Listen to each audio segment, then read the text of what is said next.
your customers love you, your odds of success are dramatically higher. Ultra product focused. It has to be really great. It's really not that fun. Most startups fail. I don't ever give up. You need a concentration of talent. Your business will be successful for sure. I'm Elon Musk.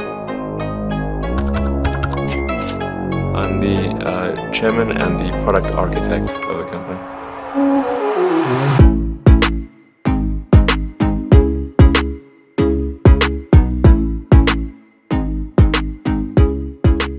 Advice I'd give to people starting companies, to entrepreneurs in general, is really focus on making a product that your customers love. It's so rare that you can buy a product and you love the product when you bought it. There are very few things that fit into that category. And if you can come up with something like that, your business will be successful for sure. If your customers love you, your odds of success are dramatically higher. Steve Jobs was ultra product focused, like down to the little detail. He and the other people at Apple would really try hard to have these, both at a high level and a small level, these delightful things happen. The product, it just made you happy.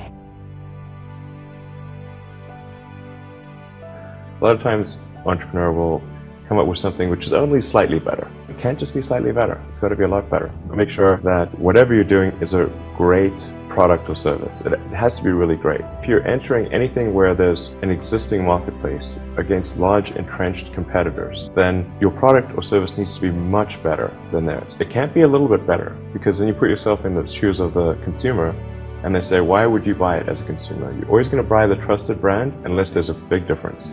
A lot of companies get confused. They spend money on things that don't actually make the product better. For example, at Tesla, we've never spent any money on advertising. We put all of the money into manufacturing and design to try to make the car as good as possible. If you're creating a company or if you're joining a company, the most important thing is to attract great people. So either join a group that's amazing, that you really respect, or if you're building a company, you've got to gather great people. I mean, all a company is a group of people that have gathered together to create a product or service. And so depending upon how talented and hardworking that group is, and the degree to which they are focused cohesively in a good direction, that will determine the success of the company. So do everything you can to gather great people if you're creating a company.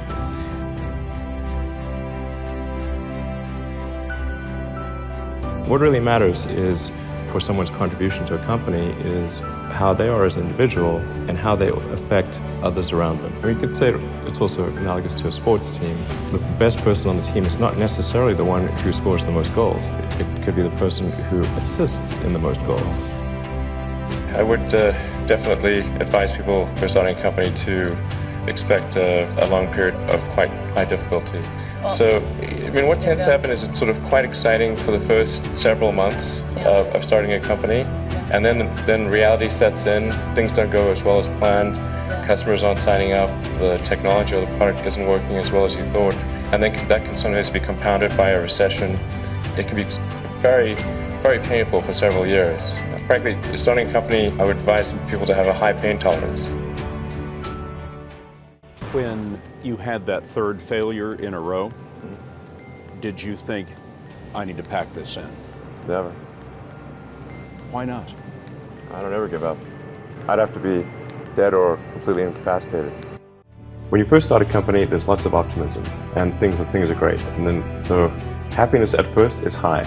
Then you encounter all sorts of issues, and happiness will steadily decline. And then eventually, if you succeed, and in most cases you will not succeed, and Tesla almost didn't succeed, came very close to failure. If you succeed, then after a long time you will finally get back to happiness.